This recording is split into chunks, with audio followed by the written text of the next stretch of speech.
Good morning friends. आज का BPSC TRE 4 practice set number हम देखेंगे 9। ठीक है।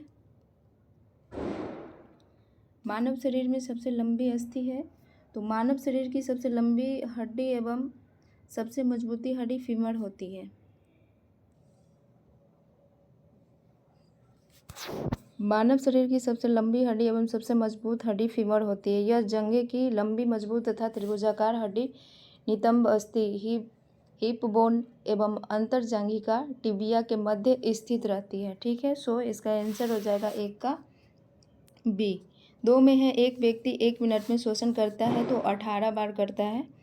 एक स्वस्थ मनुष्य 1 मिनट में 18 बार सांस लेता है। श्वसन की क्रिया 1 मिनट में 18 बार होती है। श्वास द्वारा वायु को अंदर खींचने, रोकने तथा बाहर निकालने की क्रिया को श्वसन क्रिया कहते हैं। ठीक है। 2 का हो जाएगा सी। 3 में है, लार में पानी की मात्रा कितने प्रतिशत होती है? तो लार में पानी की मात्रा 99.27% होती है। सो 4 का हो जाएगा, थाइमस ग्रंथि डॉट डॉट के निर्माण में लिप्त होती है। तो थाइमस ग्रंथि लसिका प्रणाली का मुख्य अंग है। ऊपरी छाती में स्थित यह ग्रंथि का प्राथमिक कार्य टी लिम्फोसाइट नामक प्रतिरक्षा की कोशिका के विकास को बढ़ावा देना है। टी लिम्फोसाइट टी सेल सफ़ेद रक्त कोशिकाएं हैं जो बाहरी जीवों, बैक्टीरिया और वायरस से रक्षा करती हैं। सो 4 का हो जाएगा ए लिम्फोसाइट। 5 में है, ओ रक्त समूह में कौन से एंटीजन पाए जाते हैं? मानव के रक्त समूह का वर्गीकरण आरबीसीएस में पाए जाने वाले प्रतिजन के आधार पर किया जाता है। इनका वर्गीकरण सर्वप्रथम लैंडस्टेनर के द्वारा किया गया। रक्त समूह 4 प्रकार के होते हैं, ए बी ओ। ओ रक्त समूह में कोई प्रतिजन एंटीजन नहीं पाया जाता है, लेकिन रक्त प्लाज्मा में ए तथा बी दोनों प्रकार की प्रतिरक्षी एंटीबॉडी पाई जाती है। ओ रक्त समूह वाला व्यक्ति ए बी तथा ओ रक्त समूह वाले व्यक्ति को रक्तदान कर सकता है, परंतु केवल ओ वाले व्यक्ति से रक्त ले सकता है। ठीक है। सो 5 का क्या हो जाएगा? ई। इनमें से कोई नहीं। ठीक है। 6 में है, रक्त किस प्रकार का ऊतक है? तो रक्त एक प्रकार का तरल संयोजी ऊतक है। इसका घनत्व 0.04 से 1.07 तक होता है। यह हल्का क्षारीय होता है। इसका pH 7.3 से 7.5 या 7.4 तक होता है। सो 6 का हो जाएगा ए संयोजी ऊतक। ठीक है। 7 में है, शरीर को संतुलित अवस्था में रखने वाला सभी प्रकार की पेशियों पर नियंत्रण एवं नियमन किसके द्वारा होता है? शरीर को संतुलित अवस्था में रखने वाली सभी प्रकार की पेशियों पर नियंत्रण एवं नियमन सेरिबलम के द्वारा होता है। मस्तिष्क के पिछले भाग के निचले अनुमस्तिष्क सेरिबलम स्थित है। अनुमस्तिष्क का संबंध विशेषकर अंतःकरण से और पेशीय तथा संज्ञा से है। अन्य अंगों से संवेदनाएं यहाँ आती रहती है, उन सब का सामंजस्य करना इस अंग का काम है, जिससे अंगों की क्रियाएं समरूप में होती रहे। शरीर को संतुलित अवस्था में बनाए रखना इस अंग का विशेष कार्य है। सो 7 का हो जाएगा सी। ठीक है। सेरिबेलम। 8 में है, जब संक्रामक रोग एक समय में एक सीमित क्षेत्र में फैला हो तो कहलाता है। जब संक्रामक रोग एक समय में एक सीमित क्षेत्र में फैला हो तो वह स्थानिक क्षेत्र कहलाता है। विश्व बीमारी पेंडेमिक वो संक्रामक बीमारी है जो एक देश के बाद दूसरे देश में बड़ी तेज़ी से फैलता है, जैसे कोरोना महामारी। एपिडेमिक वो संक्रामक बीमारी है जो किसी छोटे से क्षेत्र से शुरू होकर एक बड़े क्षेत्र को प्रभावित करता है। इससे कम समय में अधिक लोग संक्रमित होते हैं। सो 8 का हो जाएगा सी स्थानिक। ठीक है। 9 में है, स्थानिक एपिडेमिक रोग या फिर एक ऐसा प्रकोप जो एक सीमित या निश्चित क्षेत्र को प्रभावित करता है, जैसे चिकन पॉक्स। इसको एक स्थानिक रोगी की श्रेणी में रखा गया है। यह एक स्थिर संक्रामक रोग 470 मलेरिया रोग किस जीव द्वारा फैलता है? तो इसका हो जाएगा, मलेरिया एक प्रोटोजोआ जनित रोग है जो प्लाज्मोडियम नामक प्रोटोजोआ परजीवी की प्रजाति से होता है, जिसके वाहक मादक एन्फेलाइज मच्छर होते हैं। मादा एनोफिलीज मच्छर इस परजीवी को रक्त चूसते वक्त मानव शरीर में पहुंचा देता है, जहां वे गुणन करता है। संक्रमित हो जाने पर एक हफ्ते में ही रोगी को बार बार बुखार तथा ठंड चढ़ता है।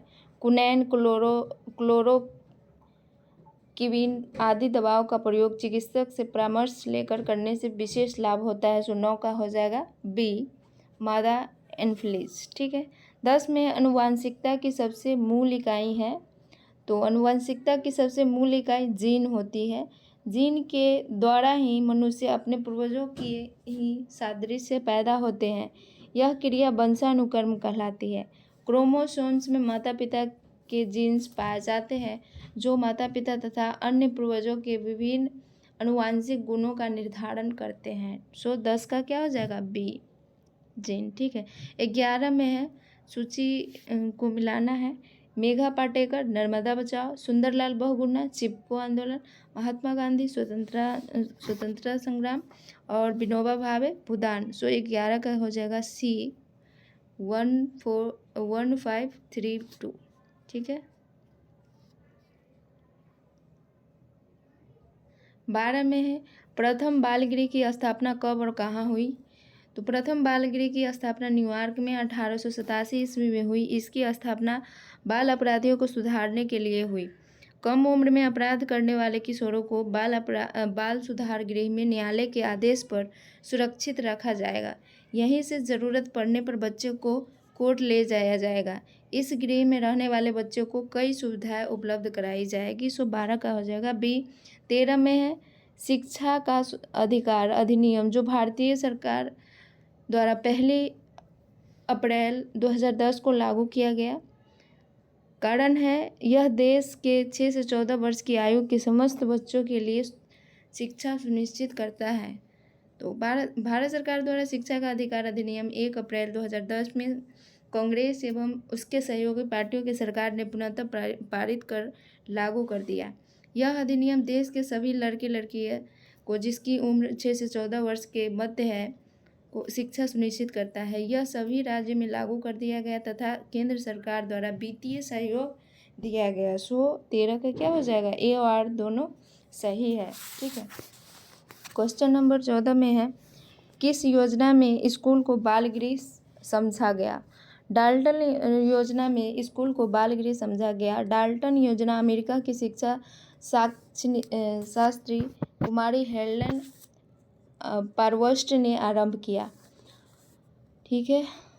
सन 1921 में अमेरिका की शिक्षा शास्त्री कुमारी हेलेन पारवर्स्ट ने 8 से 12 वर्ष के बीच की अवस्था वाले बालकों के लिए एक नई शिक्षा योजना बनाई। 1920 में उन्होंने संयुक्त राज्य अमेरिका के मैसाचुसेट्स राज्य के डाल्टन स्थित विद्यालय में अपनी योजना प्रारंभ की। उन्होंने एक बाल विश्वविद्यालय पाठशाला स्थापित करके उसमें अपनी डाल्टन प्रयोगशाला योजना का व्यवहार किया। सो 14 का हो जाएगा सी। 15 में शैक्षणिक संस्थाओं के प्रबंधन का महत्वपूर्ण गुण क्या है? शैक्षिक संस्थाओं के प्रबंधन का महत्वपूर्ण गुण निम्नलिखित है। कुशल प्रबंधन, एफिशिएंट मैनेजमेंट, छात्र व कर्मचारी का कल्याण, welfare of student and staff. उसके बाद है संस्था के उद्देश्य की पूर्ति करना आदि है, जो किसी विशेष क्षेत्र में हमेशा बना रहता है, जैसे अचीवमेंट ऑफ इंस्टीट्यूशनल ऑब्जेक्टिव। सो 15 का हो जाएगा डी, एक से अधिक। ठीक है। 16 में है, MGNRIGA में कितने दिनों के वेतन रोजगार की गारंटी होती है? तो इसमें 100 दिनों की वेतन रोजगार की गारंटी होती है। सो 16 का हो जाएगा ए। 17 में है, ग्राम पंचायत का मुखिया कौन होता है? ग्राम पंचायत का मुखिया सरपंच होता है। ग्राम स्तर पर ग्राम पंचायत होती है। यह पंचायती राज्य की त्रिसूत्रीय व्यवस्था की पहली संस्था है जो ग्राम स्तर पर कार्य करती है। ग्राम पंचायत एक संवैधानिक संस्था है। सो 17 का हो जाएगा सी। ठीक है। 18 में है, क्रियात्मक अनुसंधान का प्रथम पद है। क्रियात्मक अनुसंधान का प्रथम पद समस्या को पहचानना है। क्रियात्मक अनुसंधान एक प्रक्रिया है जिसका उद्देश्य मौलिक समस्या का अध्ययन करके नवीन तथ्यों की खोज करना, जीवन सत्य की स्थापना करना तथा नवीन सिद्धांतों का प्रतिपादन करना है। अनुसंधान एक स्वोद्देश्य प्रक्रिया है जिसके द्वारा मानव ज्ञान में वृद्धि की जाती है। अनुसंधान के अंतर्गत तत्कालीन प्रयोग पर अधिक बल देते हैं। 18 का हो जाएगा सी, समस्या को पहचानना। ठीक है। 19 में है एक मानकीकृत परीक्षण की सबसे महत्वपूर्ण विशेषता क्या है? तो सबसे महत्वपूर्ण विशेषता इसका हो जाएगा विश्वसनीयता और मान्यता। ठीक है, विश्वसनीय और मान्यता। 19 का हो जाएगा सी। 20 में है द्वितीयक आंकड़ों के परीक्षण में कौन से पहलुओं की जांच होनी चाहिए? द्वितीयक आंकड़े सेकेंडरी डाटा के परीक्षण में विश्वसनीय रिलेबिलिटी पहलुओं की जांच होनी चाहिए।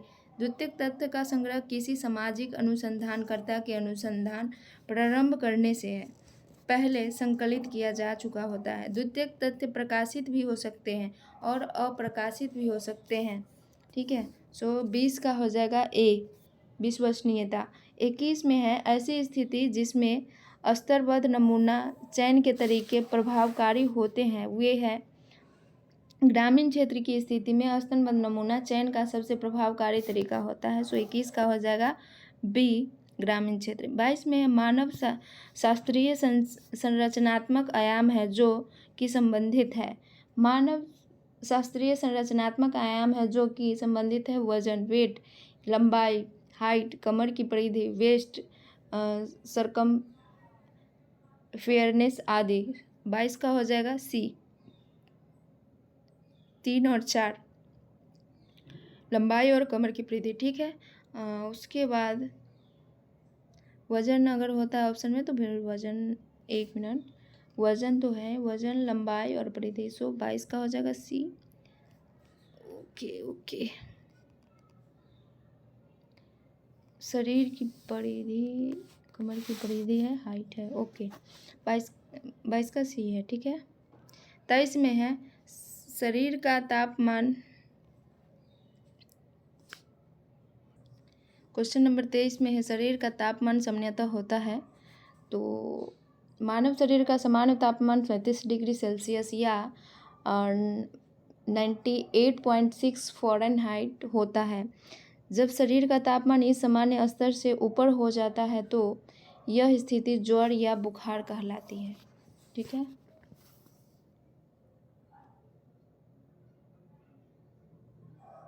क्वेश्चन नंबर 24 में है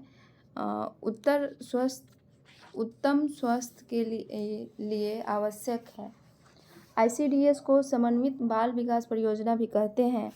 भारत में स्कूल पूर्व बालक एवं गर्भवती तथा धात्री माताओं के स्वास्थ्य में सुधार लाने के लिए इस योजना का शुभारंभ 1975 में किया गया। ICDS में जाने वाले विद्यालय लेने से पूर्व वाले छात्र छात्राओं को दिए जाने वाले संपूरक पोषाहार में 3000 कैलोरी तथा 10 ग्राम प्रोटीन की आवश्यकता होती है ताकि उनकी कार्य क्षमता बढ़ती रहे। 28 का हो जाएगा बी। ठीक है। 29 में है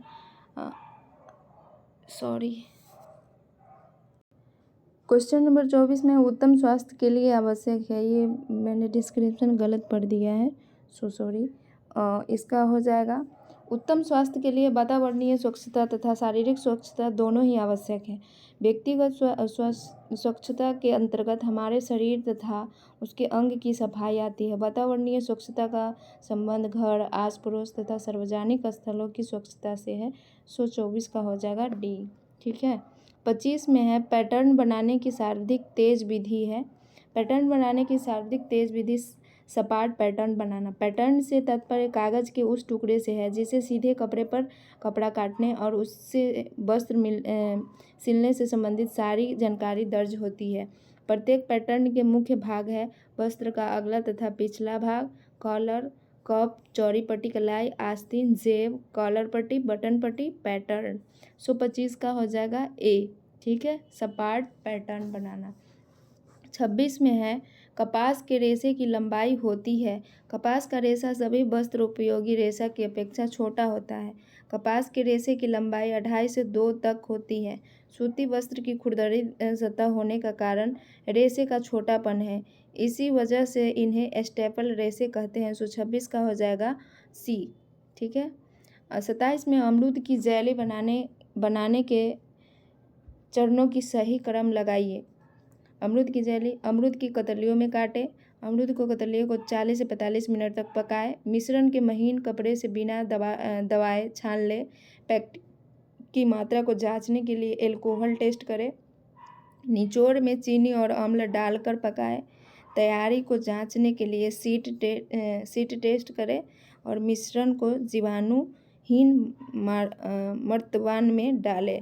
27 का हो जाएगा, क्या हो जाएगा, सी।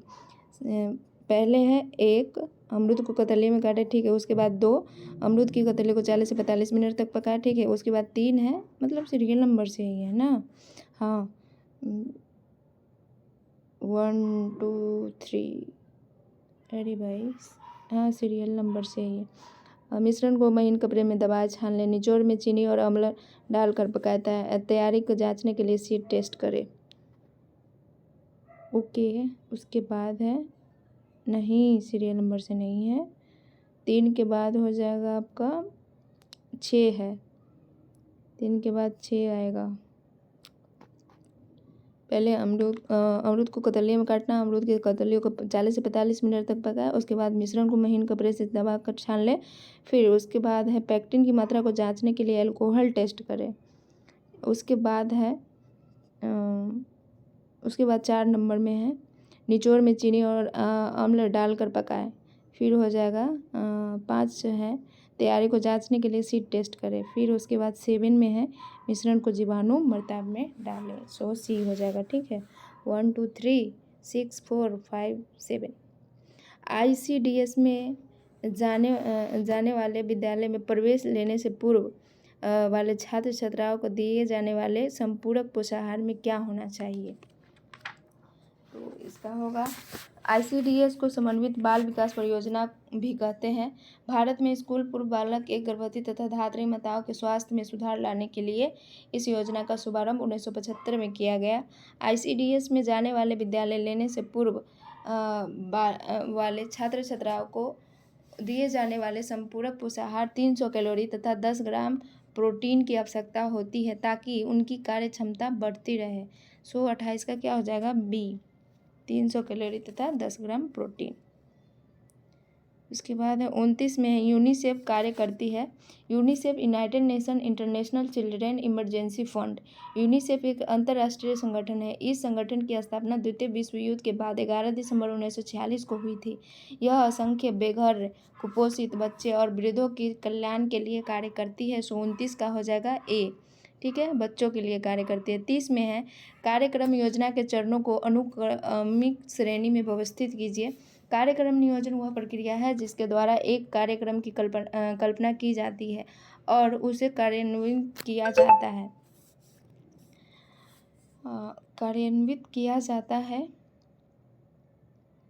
कार्यक्रम की योजना में एक समस्या की पहचान, वांछित परिणामों का चयन, उपलब्ध संसाधनों का मूल्यांकन, कार्यान्वयन और कार्यक्रम के मूल्यांकन सहित कई कदम शामिल हैं। कार्यक्रम नियोजन द्विपदी शब्दबंध है। कार्यक्रम में वर्तमान दशा, जरूरतें, समस्याएं और उद्देश्य तथा समस्याओं के समाधान स्वरूप किए जाने वाले कार्य सम्मिलित हैं। कार्यक्रम नियोजन एक पद्धति है जिसमें गांव वाले की मौजूदा हालत, ज़रूरत और समस्याओं के समाधान के उपायों पर विचार विमर्श किया जाता है। कार्यक्रम बनाते समय कुछ बातें विचारणीय होती है, जैसे व्यवस्था, संबंधित स्थान व समय, संबंधित कार्यक्रम कब और कैसे शुरू किया जाए। इस तरह की योजना को बनाना ही नियोजन कहलाता है। कार्य योजना के चरणों का क्रम है: तथ्यों का संग्रहण, परिस्थिति का विश्लेषण, समस्या की पहचान, उद्देश्य पर निर्णय ले और कार्य की एक योजना विकसित करें। 30 का हो जाएगा सी। CBAED। तथ्यों का संग्रहण, उसके बाद परिस्थिति का विश्लेषण, फिर समस्या की पहचान करें और उद्देश्य पर निर्णय लें और कार्य की एक योजना विकसित करें। ठीक है। 31 में निम्नलिखित में से कौन विकसित का नियम नहीं है। विकसित का नियम नहीं है, विकास अवस्था की ओर अग्रसर होता है। विकास सामान्य से विशिष्ट की ओर होता है। विकास एक निश्चित क्रम से नहीं होता है। विकास को प्रतिमानों की भविष्यवाणी की जा सकती है और उपयुक्त में से एक से अधिक 31 का हो जाएगा आपका। सामान्यतः विकास के अंतर्गत एक का शारीरिक, मानसिक, मनोवैज्ञानिक और सामाजिक सभी प्रकार के विकास को शामिल किया जाता है। विकास के प्रमुख नियम इस प्रकार है। विकास अवस्था की ओर अग्रसर होता है। विकास सामान्य से विशिष्ट की ओर होता है। विकास एक निश्चित क्रम में होता है। विकास के प्रतिमानों की भविष्यवाणी की जा सकती है। 31 का हो जाएगा सी। विकास एक निश्चित क्रम से नहीं होता है। ठीक है। 32 में है, शिशुओं की ग्रास्पिंग, रूटिंग और सकिंग को कहते हैं। शिशुओं की ग्रास्पिंग सकिंग को एडेप्टिव रिफ्लेक्स कहते हैं। 32 का हो जाएगा बी। 33 में अंडोत्सर्जन के बाद बचे हुए ग्रेनुलोसा और थीका इटाना कोशिका डॉटर्ड बनाती है। तो ये क्या बनाती है? इटाना कोशिकाएं कॉपर्स लूटियम बनाती है। ठीक है। 33 का हो जाएगा ए, कॉपर्स लूटियम। 34 में है, जब जाइगोट तो उसे एक्टोपिक गर्भावस्था कहते हैं। जाइगोट जब शुक्राणु नर और अंडाणु मादा का निषेचन होता है तब जाइगोट बनता है। ठीक है। डिंबवाहिनी नली, गर्भ की निश्चित जगह तो गर्भाशय है, लेकिन कई बार यह गर्भाशय के बाहर ही ठहर जाता है। जब फिलोपियन ट्यूब के अंदर ही गर्भाशय ठहर जाता है तो ऐसी स्थिति को एक्टोपिक गर्भावस्था कहते हैं। 34 का हो जाएगा बी, डिंबवाहिनी नली में स्थापित होता है। ठीक है।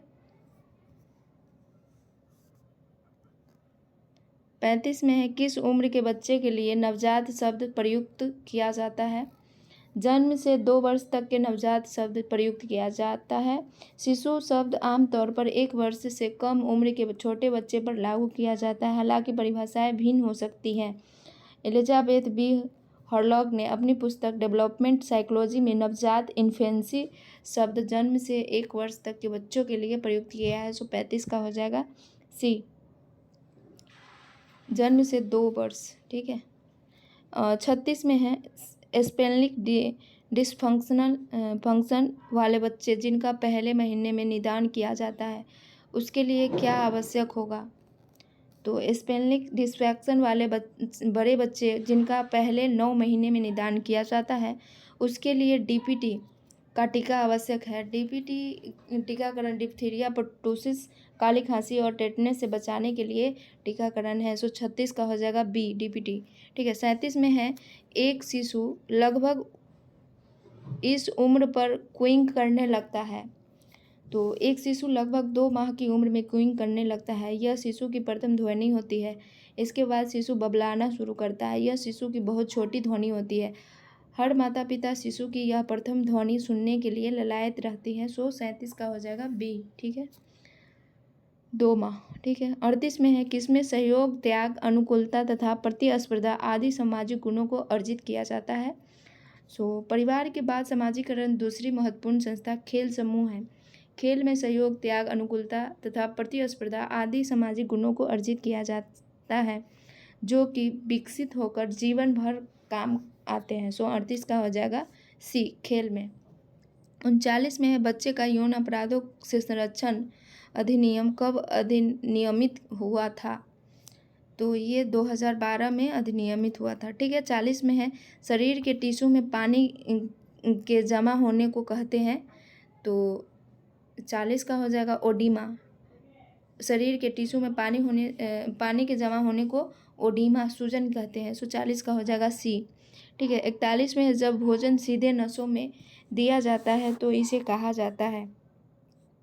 जब कोई मरीज पोषक तत्व भोजन को सामान्य रूप से आहार नाल द्वारा ग्रहण करने में असक्षम होता है तब उस मरीज को जीवित रखने के लिए सभी आवश्यक पोषक तत्वों को अंतःशिरा यानी इंट्रावेक्युलर द्वारा दिया जाता है, जिसे पेरेंटल पोषण यानी पेरेंटल न्यूट्रिशन कहते हैं।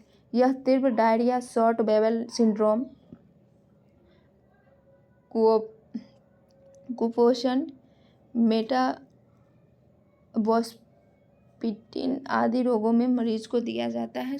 41 का हो जाएगा आपका क्या सी होगा। ठीक है, 41 का सी हो जाएगा, माता पिता संबंधित पोषण। ठीक है, 42 में निम्न में से कौन सा एक उत्तम कोलेस्ट्रॉल अंश है। कोलेस्ट्रॉल या पित्त सांद्रव मोम जैसा एक पदार्थ होता है जो यकृत से उत्पन्न होता है। यह सभी पशुओं और मनुष्य की कोशिका झिल्ली समेत शरीर के हर भाग में पाया जाता है। कोलेस्ट्रॉल कोशिका झिल्ली का एक महत्वपूर्ण भाग है जहाँ उचित मात्रा में पारगम्यता और तरलता स्थापित करने में इसकी आवश्यकता होती है। कोलेस्ट्रॉल में एक उत्तम कोलेस्ट्रॉल उच्च डेंसिटी लाइपोप्रोटीन को कहा जाता है क्योंकि यह शरीर से अन्य प्रकार के कोलेस्ट्रॉल को बाहर निकालता है। 42 का हो जाएगा सी। ठीक है, 43 में है 20 ग्राम प्रोटीन, 60 ग्राम कार्बोहाइड्रेट, 10 ग्राम वसा निम्न ऊर्जा प्रदान करेगा। तो 20 ग्राम प्रोटीन, 60 ग्राम कार्बोहाइड्रेट तथा 10 ग्राम वसा 410 कैल्शियम ऊर्जा प्रदान करेगा। 1 ग्राम प्रोटीन 4 कैलोरी ऊर्जा प्रदान करता है। 1 ग्राम वसा 9 किलो कैलोरी ऊर्जा प्रदान करता है तथा 1 ग्राम कार्बोहाइड्रेट 4 किलो कैलोरी ऊर्जा प्रदान करता है। 43 का हो जाएगा सी, 410 किलो कैलोरी। ठीक है, 44 में लोहे के अवशोषण के लिए निम्नलिखित पौष्टिक तत्व की आवश्यकता है। लोहा हरी पत्तेदार शाकों, चौराई, धनिया, पुदीना, तरबूज, मेवे, तिलहन, खजूर, किशमिश में पाया जाता है, परंतु इसका अवशोषण कुछ बाधक तत्वों के कारण पूर्णतः नहीं होती है। विटामिन सी लोहे के अवशोषक में सहायता करता है। लोहे के बर्तनों में भोजन पकाने से उसमें लोहे की मात्रा को बढ़ाया जा सकता है। लोहा हमारे शरीर में O2 का परिवहन करता है। लोहा ग्लोबुलिन प्रोटीन के साथ हिम रूप में संयुक्त होकर हीमोग्लोबिन बनाता है। 44 का क्या हो जाएगा ए, विटामिन सी। 45 में एक गर्भवती माता के लिए कितने लौह की आवश्यकता होती है। गर्भस्थ शिशु के शरीर में रक्त एवं हीमोग्लोबिन निर्माण के लिए लोहा आवश्यक होता है। गर्भस्थ शिशु लोहा माता के शरीर से अवशोषित करता है। यदि माता के आहार में पर्याप्त मात्रा में लौह तत्व उपस्थित नहीं होता है तो शिशु माता के रक्त से अवशोषित करने लगता है, जिसके कारण गर्भवती स्त्री गंभीर रक्त अल्पता एनीमिया रोग का शिकार हो जाती है। गर्भवती स्त्री के लिए 38 मिलीग्राम लौह तत्व की आवश्यकता होती है। 145 का हो जाएगा सी, 38 मिलीग्राम। 46 में है अस्थि मृदा खनिज की हीनता होती है। तो कैल्शियम की कमी से शरीर में अस्थि मृदु होती है। कैल्शियम की कमी के प्रभाव से अस्थि मृदुता नामक रोग उत्पन्न हो जाता है जिसमें हड्डियां कमज़ोर और भूरभूरी हो जाती है। इसके टूटने का भय रहता है। 46 का क्या हो जाएगा सी, कैल्शियम की। ठीक है, 47 में एक कॉलेज के जलपान गृह में निम्नलिखित तरह से आहार वितरण किया जा सकता है। एक कॉलेज के जलपान गृह में स्वयं लेने की सेवा सेल्फ सर्विस द्वारा आहार वितरण किया जा सकता है। 147 का हो जाएगा सी। ठीक है,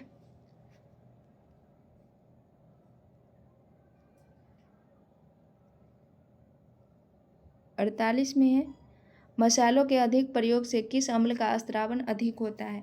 मसाले के अधिक प्रयोग से हाइड्रोक्लोरिक अम्ल HCl का स्त्रावन अधिक होता है, जिसके कारण सीने में जलन, पेट में जलन एवं तेज दर्द तथा सांस लेने में तकलीफ आदि की समस्या उत्पन्न हो जाती है, जिसे एसिडिटी अम्लता कहा जाता है।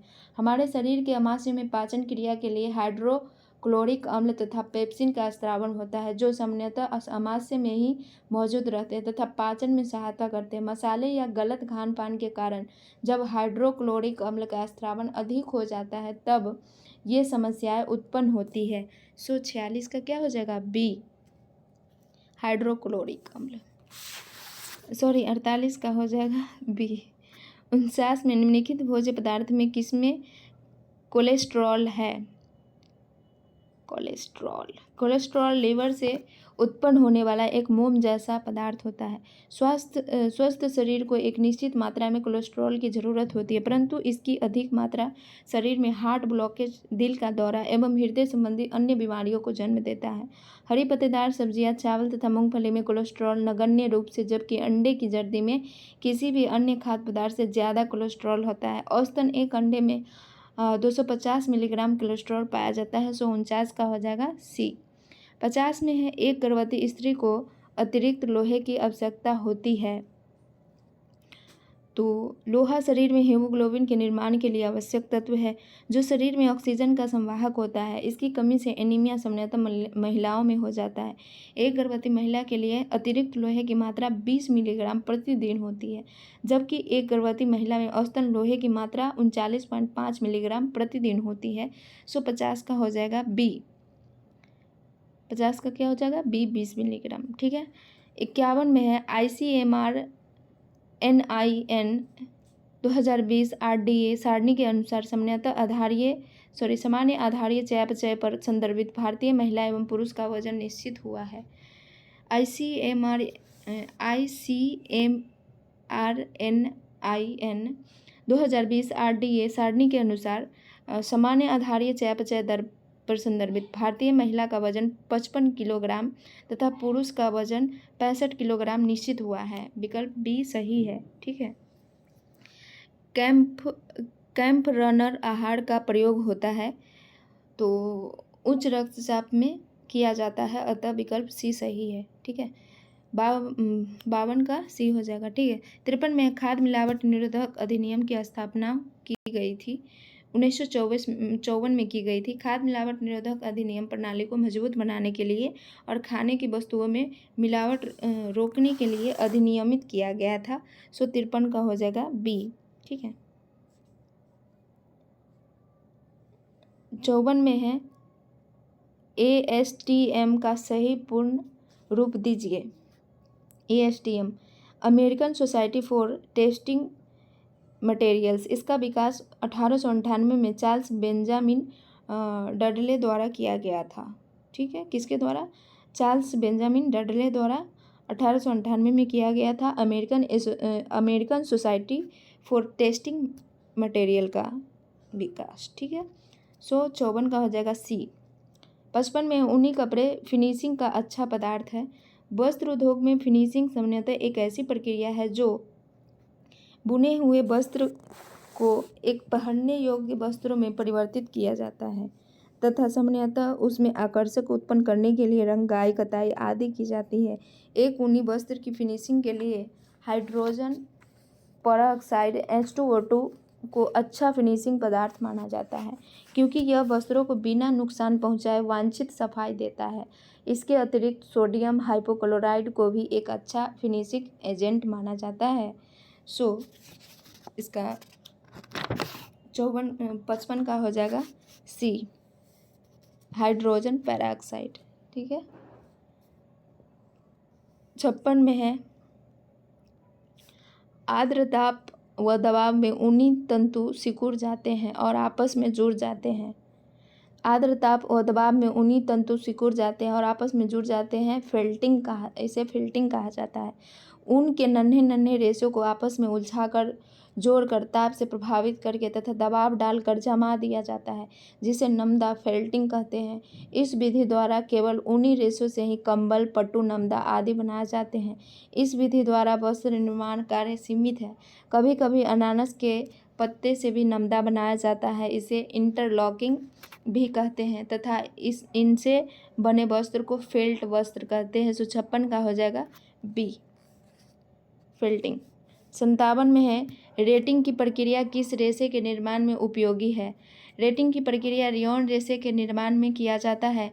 इस प्रक्रिया में सेलुलोज की चादरों को कास्टिक सोडा में डुबाकर 50 घंटे तक गलाने की क्रिया की जाती है। रेटिंग का सामान्य अर्थ होता है गलाना या सराना आदि। 57 का हो जाएगा सी, रेयॉन। 58 में है एक खुरदुरे मोटे धागे में धागे की संख्या 10-20 होगी। ठीक है। 58 का क्या हो जाएगा बी, एक खुरदुरे मोटे धागे में धागे की संख्या 10-20 होगी। ठीक है, बी। 59 का है मखमल सनील केक बनाने की विधि है। परिष्कृत मखमल सनील बनाने की विधि मखमल वस्तु छूने में कोमल लगता है। इसका उपयोग पोशाकों के निर्माण में पर्दे के रूप में शोभा के लिए सोफे के गद्दे के खोल के रूप में किया जाता है। 59 का हो जाएगा सी, परिष्कृति। 60 का हो जाएगा, सूची को सही मिलाना है। करघा हार्डनेस करघे का एक अति महत्वपूर्ण भाग है।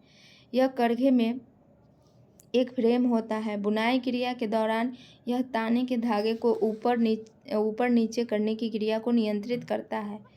ठीक है। दो में है ताना बाना, बुनाई कला में दो धागे का प्रयोग होता है।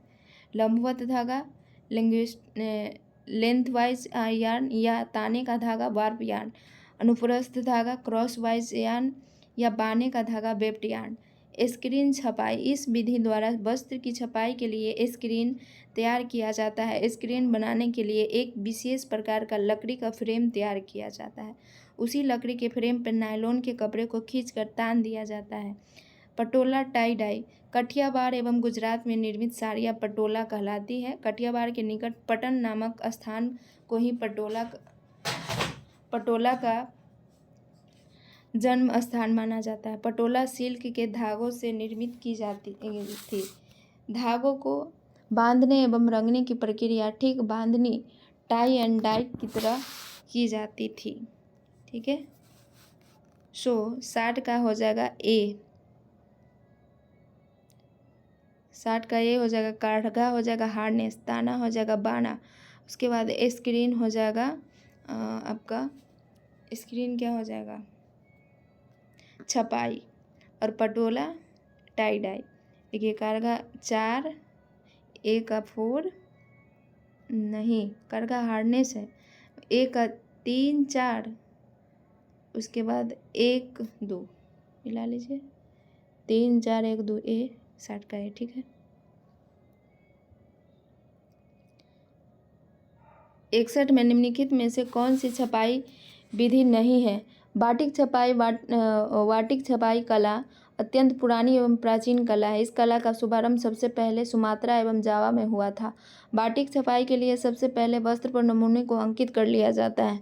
नमूने के जिस भाग को सफ़ेद रखना होता है वहाँ मोम को पिघलाकर उसकी एक तह जमा दी जाती है। 61 का हो जाएगा सी वाटिक। 62 में है मापक फीते का प्रत्येक इंच विभक्त रहता है।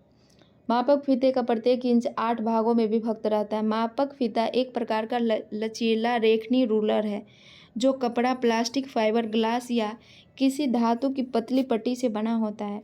इससे हम millimetre, centimetre, metre, inch, foot आदि में दूरियां बड़ी आसानी से माप सकते हैं। आजकल यह छोटी या बड़ी दूरी मापने का एक सामान्य आम औजार है। इसकी लंबाई सामान्यतः 1 मीटर से 20 मीटर तक होती है। 62 का हो जाएगा बी 8 भागों में। 63 में वह प्रक्रिया जिसमें कोई व्यक्ति ड्रेस कार्य का उपयोग करके कपड़े का नमूना काटता है। ड्रैपिंग, यह एक 3D प्रक्रिया है जिसके माध्यम से वस्त्रों की डिजाइनिंग मलमल के वस्त्रों पर की जाती है। यह प्रक्रिया सिलाई से पूर्व बिना सिले हुए वस्त्र पर पिन की सहायता से की जाती है। 63 का हो जाएगा ए ड्रैपिंग। 64 में है दाग धब्बा छुड़ाने का सबसे अच्छा रासायनिक पदार्थ है। साइट्रिक अम्ल का उपयोग दाग धब्बे को छुड़ाने में किया जाता है। यह पर्यावरण को बिना नुकसान पहुंचाए सफाई के लिए प्रयुक्त होता है। 64 का हो जाएगा बी साइट्रिक अम्ल। 65 में है गृह प्रबंधन की प्रक्रिया में गतिविधियों का सही अनुक्रम दीजिए। नियोजन, संगठन, क्रियान्वयन, प्रतिसूचना। नियोजन, संगठन, क्रियान्वयन, प्रतिसूचना। नियोजन, संगठन, क्रियान्वयन, प्रतिसूचना किसमें है? 65 का बी हो जाएगा। ठीक है, 66 में है बजट सफल होता है। सामान्यतः बजट का आज से आय एवं व्यय के संतुलित रूप से लेखा किए जाने से लगाया जाता है। इसके अंतर्गत सरकार सर्वप्रथम व्ययों का निर्धारण करती है, तत्पश्चात उसके अनुसार आय प्राप्ति की व्यवस्था करती है। 66 का हो जाएगा सी आय व व्यय के सही संतुलन से। ठीक है, 67 में है मानकीकरण और बाजारीकरण। एक मिनट, सामान्य खाद्य पदार्थ जैसे आटा, सूजी, तेल, दूध का मानकीकरण और बाजारीकरण निम्न चिन्ह के तहत होता है। एक मार्ग के तहत सामान्य खाद्य पदार्थ आटा, सूजी, तेल, दूध का मानकीकरण किया जाता है। खाद्य पदार्थ शुद्ध है कि नहीं, एक मार्क एक प्रमाणित चिन्ह है जो भारत में कृषि खाद्य उत्पादों पदार्थों पर लगाया जाता है। 67 का क्या हो जाएगा? एक मार्क। ठीक है, 68 में है गृह व्यवस्था विषय में पारिवारिक लक्ष्य की प्राप्ति हेतु पारिवारिक साधनों के उपयोग से संबंधित निर्णयों को सम्मिलित किया जाता है। किसके अनुसार? किस राइटर के अनुसार? तो ये हो जाएगा R.H. कोटिजन। R.H. कोटिजन, बी हो जाएगा 68 का बी। 69 में पेंसिल तकनीक वह तकनीक है जिसमें किया जाता है, पेंसिल तकनीक वह तकनीक है जिसमें कार्य सरलीकरण किया जाता है। कार्य सरलीकरण का अर्थ कार्य को सरल तरीके से करना। कार्य सरलीकरण की तकनीक दो है, जैसे एक होता है औपचारिक तकनीक जिसमें माइक्रो मोशन, फिल्म विश्लेषण, साइकिल ग्राफ होता है, और दूसरा होता है पेन और पेंसिल तकनीक जिसमें process chart, operation chart, pathway chart किया जाता है। ठीक है, सो 69 का क्या हो जाएगा? सी। ओके, कार्य सरलीकरण। ठीक है, निम्न में से कौन समय व्यवस्थापन का यंत्र नहीं है? थकान समय व्यवस्थापन का यंत्र नहीं है। समय व्यवस्थापन का मुख्य लक्ष्य है कि कार्य के समय उपयोग से संबंधित योग्यता का विकास करना भी होता है। थकान शक्ति व्यवस्थापन से संबंधित समस्याओं को हल करने के लिए जरूरी है कि थकान के रूप और उसका मानसिक व शारीरिक क्षमता पर पड़ने वाले प्रभाव के बारे में समझा जाए। शरीर विज्ञान, मनोविज्ञान, औद्योगिक व्यवस्थान व अर्थशास्त्र के क्षेत्र में इन पर काफ़ी अध्ययन किया गया है। 170 का हो जाएगा सी, थकान। 71 में है रसोई घर की सर्वश्रेष्ठ प्रकार कौन सी है? यह रसोई घर अंग्रेजी के यू अक्षर की आकृति का होता है। यह रसोई घर सबसे अधिक सफल रसोई घर माने जाते हैं। इसमें कम से कम चलने की प्रक्रिया करनी होती है, साथ ही प्रत्येक कार्य क्षेत्र को स्वतंत्र दीवार मिल जाती है। प्रसिद्ध विद्वान मॉन्डेल द्वारा किए गए एक शोध में भी यू आकृति की रसोई को अन्य रसोइयों से श्रेष्ठ मानी गई है। एगन के अनुसार यू आकृति सर्वाधिक उपयोगी है क्योंकि उसमें सब कुछ पास रहता है ताकि कार्य क्षेत्र से होकर आवागमन नहीं रहता है। सो 71 का हो जाएगा ए, यू आकार। 72 में है घरेलू रसोई घर की योजना बनाते समय सही दिशा का चुनाव किया जाता है, तो ये पूर्व दिशा हो जाएगा। वह कमरा होता है, यह भाग होता है जहाँ भोजन पकाया जाता है। रसोई घर को किसी घर का हृदय स्थल कहा जाता है। यह केंद्र है जहाँ से पूरे परिवार का स्वास्थ्य एवं कार्य क्षमता नियंत्रित होती है तथा रसोई घर की व्यवस्था पूर्व दिशा की ओर होना चाहिए। सो 72 का हो जाएगा सी। 73 में यदि आकार, रंग और रेखाएं बार बार प्रयुक्त होती है तो उसमें कला के किस अंश का प्रयोग होता है? यदि आकार, रंग और रेखाएं बार बार प्रयुक्त होती है तो उसमें संतुलन कला का प्रयोग किया जाता है। सो 73 का हो जाएगा क्या? सी, संतुलन। 74 में है, एक मिनट, हाँ, गृह सज्जा से तात्पर्य है।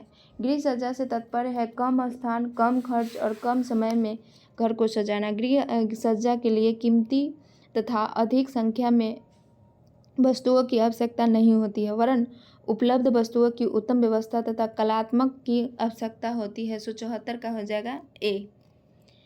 75 में है निम्न में कौन प्राकृतिक रंग नहीं है? सल्फर एक उदासीन रंग है। उदासीन रंग संश्लेषित रंग के अंतर्गत आते हैं। सल्फर की उपस्थिति के कारण इन्हें सल्फर रंग कहते हैं। ये पानी में अघुलनशील होते हैं, फलतः इन्हें घोलने के लिए क्षारीय अपकारक प्रतिकर्मक रिड्यूसिंग एजेंट का प्रयोग करना पड़ता है। इसमें रंग रेशों के भीतर तक प्रवेश कर जाते हैं। सल्फर रंग महंगे होते हैं। सो 75 का क्या होगा? बी। 76 में है दो द्वितीयक रंगों को मिलाने से किस श्रेणी के रंग प्राप्त होते हैं? दो द्वितीयक रंग को मिलाने से तृतीयक रंग प्राप्त होता है। प्राथमिक रंग लाल, नीला और पीला है। द्वितीयक इन्हें किन्हीं दो पदार्थ रंगों को मिलाकर बनाया जाता है, जैसे लाल और नीले से मिलकर बैगनी, पीला और लाल रंग से नारंगी तथा पीले और नीले रंग के संयोजन से हरा रंग बनता है। सो 76 का हो जाएगा सी। 77 में है इनमें कौन सी पुष्प सज्जा नहीं है? प्रत्येक व्यक्ति पुष्पों में रुचि लेता है। कुछ व्यक्ति देखकर, सूंघकर व छूकर प्रसन्नता का अनुभव करते हैं, किंतु ऐसा व्यक्ति जिसकी कल्पना शक्ति तीव्र है, जो कलाकार हो और प्रयोग करने का उत्सुक हो, वह इसे सुंदर रूप देने की कोशिश करता है। सो 77 का हो जाएगा ए, शोका। ठीक है। 78 में है प्रसार शिक्षा क्रिया के प्रयोग में आने वाली 2D एड्स है।